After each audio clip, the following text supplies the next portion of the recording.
नमस्कार भाइयों, राजौरिया ट्रेडर्स में आपका फिर से स्वागत करता हूं।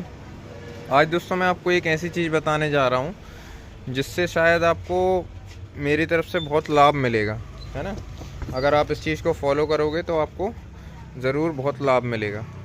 दोस्तों, मेरा कोई भाई अगर नई दुकान चालू करना चाहता है ना, चाहे वो किसी भी तरह की दुकान हो, कपड़े की, हार्डवेयर की, सोने चांदी की, किराना की, कोई भी दुकान हो। सोने चांदी पे तो खैर फ़र्क नहीं पड़ता इस बात का, बाकी इसके अलावा और कोई भी दुकान हो। दोस्तों, किसी भी दुकान की पहली जो ज़रूरत की चीज़ होती है वो है लोकेशन, है ना। जब आप नई दुकान खोलने जाते हो तो आपको सबसे पहली चीज़ जिस पे ध्यान देना पड़ता है वो होती है लोकेशन। आपकी दुकान की लोकेशन बहुत मायने रखने वाली चीज़ है दोस्तों। अगर आपने लोकेशन गलत चूज़ कर ली तो ये समझो कि बाकी आपको सारा टाइम, जितना भी टाइम आप उस लोकेशन पे दोगे ना, वो सारा डिपेंड करने वाला है कि कितना मेहनत वाला होगा, कितनी स्ट्रगल करनी होगी आपको आगे, है ना। और कब आपकी दुकान सक्सेसफुल चल पाती है, नहीं चल पाती, ये सब कुछ डिपेंड करता है आपकी लोकेशन पे।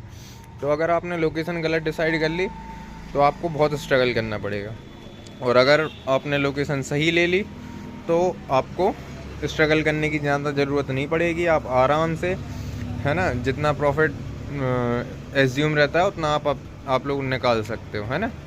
तो लोकेशन दोस्तों इस वजह से भी ज़रूरी होती है क्योंकि आजकल दोस्तों बेरोज़गारी इतनी बढ़ गई है। हर कोई आदमी नौकरी पेशे की तरफ नहीं, अब दुकान की तरफ बढ़ रहा है ना। हर कोई आदमी मुंह उठा के बस शटर खोलता है, सामान भरता है और बैठ जाता है।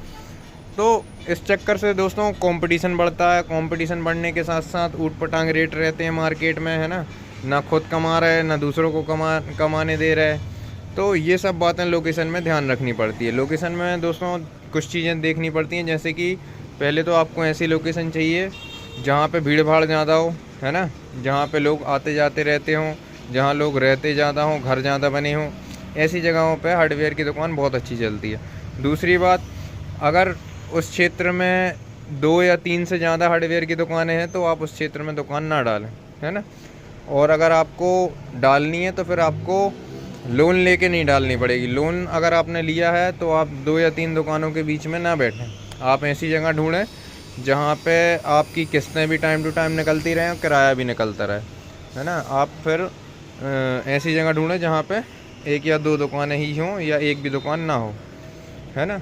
बाकी क्योंकि अगर आपने ऐसी जगह ले ली जहाँ पे आपकी कमाई नहीं हो रही है तो आपको किस्तें भी निकालनी है और किराया भी निकालना और कुछ अपने लिए प्रॉफिट भी निकालना, तो काफ़ी मुश्किल हो जाता है शुरू में, है ना। शुरू के 6 महीने एकदम टूट जाता है आदमी।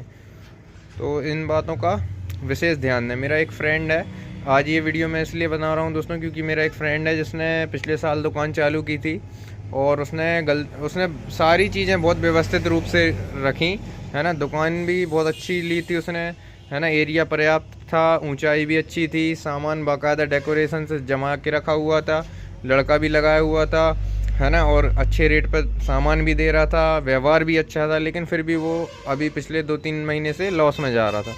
तो उसने मेरे को बुलाया कि भाई आप आ जाओ, एक बार देख लो, बता दो कि क्या गलत लग रहा है आपको, उस हिसाब से मैं अपनी दुकान में चेंज करूं।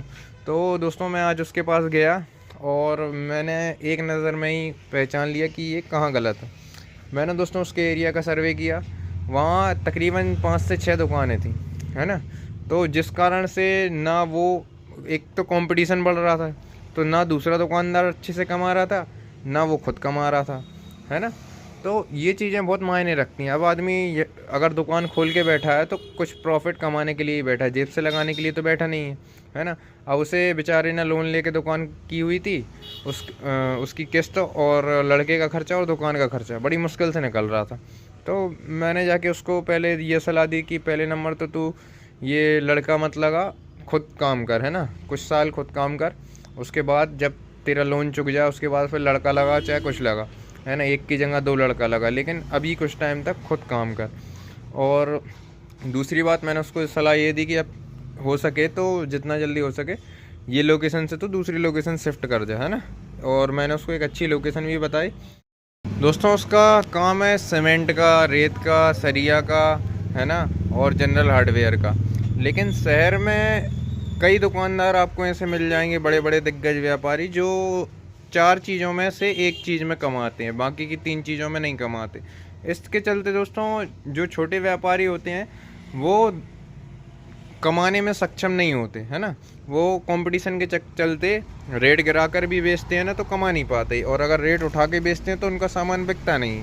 वो ग्राहक आते हैं, बोलते हैं कि भाई वहाँ सामान सस्ता मिल रहा है ना, या एक गुडविल ख़राब हो जाती है। तो मैंने उसे सजेस्ट किया कि तू एक काम कर, शहरी इलाका छोड़ के ग्रामीण एरिया पकड़ ले। ऐसा कोई ग्रामीण क्षेत्र पकड़ ले जहाँ पे 4-5 गाँव 8-10 गाँव एक साथ मिलते हों, है ना। जिस रास्ते पे, उस रास्ते पे तू अपनी दुकान डाल ले, और उस रास्ते पे भी ये देखना कि वहाँ ज़्यादा दुकानें ना हो, 2-3 दुकानें हो चल जाएगा, ज़्यादा दुकानें ना हो, और वहाँ पे तू अच्छे रेट में सामान बेच सकता है।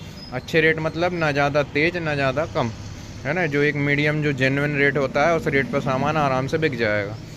उसके बाद दोस्तों, अब देखो दोस्तों, कंपटीशन तो हर जगह मिलेगा, हर सेक्टर में मिलेगा, चाहे वो कोई भी सेक्टर हो, है ना। चाहे कपड़े की दुकानें हों, चाहे किराने की दुकानें हों, चाहे किसी भी तरह का इलेक्ट्रॉनिक व्यापार हो, है ना, या कोई भी व्यापार हो, हर जगह कंपटीशन आपको आज की डेट में देखने को मिलेगा। जैसे जैसे बेरोज़गारी बढ़ती जा रही है, नौकरियां कम लग रही हैं, आदमी नौकरियों से दुकानों व्यापारों की तरफ शिफ्ट हो रहा है, और जो एग्रीकल्चर करते थे आदमी, खेती करते थे, गांव में किसानी करते थे, वो आदमी भी आजकल शहरों में आके दुकानदारी चालू कर रहे हैं, है ना। तो दुकानदारी बढ़ती जा रही है, डिमांड कम होती जा रही है, सप्लाई बढ़ती जा रही है, जिसके चलते दोस्तों प्राइस घटती जा रही है चीज़ों की, है ना। कंपटीशन बढ़ता जा रहा है, प्रॉफिट कम हो रहा है। प्राइस तो बढ़ रही है लेकिन प्रॉफिट कम हो रहा है ना।